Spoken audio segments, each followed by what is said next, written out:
మనం మానవ సమాజంలో ఉన్నామా, ఆటవిక యుగంలో ఉన్నామా, ఆటవిక సమాజంలో ఉన్నామా?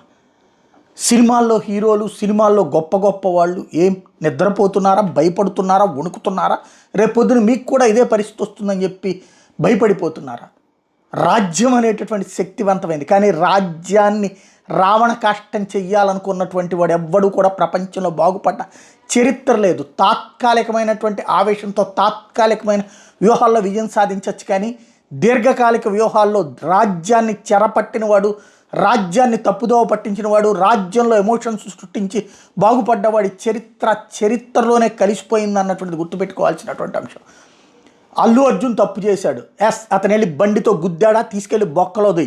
లేదు, అతనికి తెలిసి మర్డర్ చేశాడు, తీసుకెళ్ళి బొక్కలోది. తెలియక మర్డర్ చేసిన తీసుకెళ్ళి బొక్కలోది.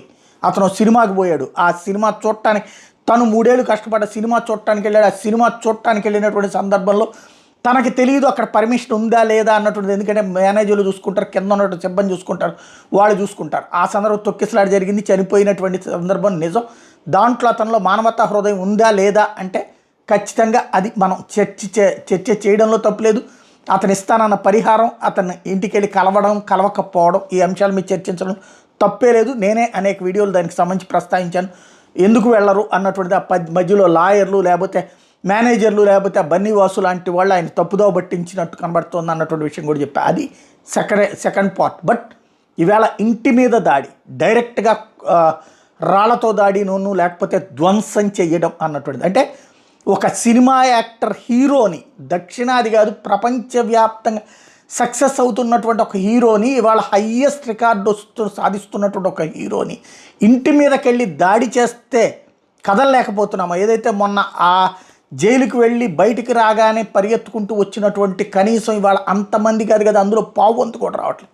అంటే సినిమా ఇండస్ట్రీ వణికిపోతుంది. సినిమాల్లోనే మీరు హీరోలా, సినిమాల్లోనే పెద్ద పెద్ద క్యారెక్టర్లా, సినిమాల్లోనే మీరు సెలబ్రిటీలా? నిజ జీవితంలో అల్లు అర్జున్ రేపు పొద్దున కొడతారు, తంతారు, చంపేస్తానంటే చూస్తూ కూర్చుంటారా? ఎక్కడికి పోతున్నారు మీరు అందరూ? ఏమైపోతున్నారు? అంత వణికిపోతున్నారా? రాజ్యం శక్తి అనేటటువంటి దాన్ని నియంతృత్వం వైపుకి తీసుకెళ్తుంటే నిలబడాల్సింది, నిలదీయాల్సింది మీ సినిమాల్లో కాదు, నిజ జీవితంలో. ఎందుకంటే అల్లు అర్జున్ చేసిన దాంట్లో చట్ట ప్రకారం ఎలాంటి చర్య తీసుకున్నా తప్పలేదు. కానీ ఇక్కడ జరిగింది వ్యక్తిగత దాడి ప్రారంభమైంది. వ్యక్తిత్వ హననం, వ్యక్తిగత దాడి, విధ్వంసం. ఈ పరిణామాలు అంటే ఖచ్చితంగా ఎటువైపుకో తీసుకెళ్లే ప్రయత్నం జరుగుతుంది. ఇది ఒక్క అల్లు అర్జున్ అనేటటువంటి వాడి కోసం వదిలేస్తే, వాడి మీద కోపం మనకుంది కదా అని చెప్పేసి వదిలేస్తే, రేపు పొద్దున నువ్వు, నీ ఇండ్లు, నీ భార్య, నీ బిడ్డలు నీ ఇంటి మీదకి వచ్చి పడతారు. ఆ రోజున నువ్వు ఎవరికెళ్ళి చెప్పుకుంటావు? నువ్వు ప్రతి ఒక్కడు ఇవాళ ఈ హీరోని కొడితే రేపు పొద్దున ఆ హీరో అభిమానులు సంతోషపడితే, ఆ హీరోని కొడితే ఈ హీరో అభిమానులు సంతోషపడితే, రేపు పొద్దున మీ హీరోలందరినీ చివరికి జోకర్లుగా మార్చి కొట్టేటటువంటి పరిస్థితుల్లో ఈజ్ ఇట్ రైట్? సొసైటీ ఆలోచించుకోవాల్సినటువంటి సందర్భం, సినిమా ఇండస్ట్రీ ఆలోచించుకోవాల్సిన సందర్భం.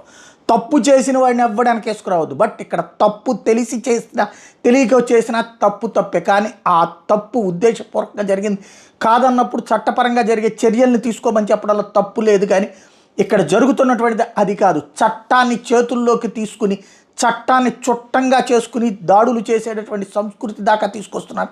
సంథింగ్ ఏదో జరుగుతుంది ఫిల్మ్ ఇండస్ట్రీ మీద. కుట్ర అర్థం చేసుకుంటారో, ఆలోచిస్తారో, లేదా ఇదంతా మావులేలే అనుకుంటారో, ఎవరిష్టం ఇక వాళ్ళది.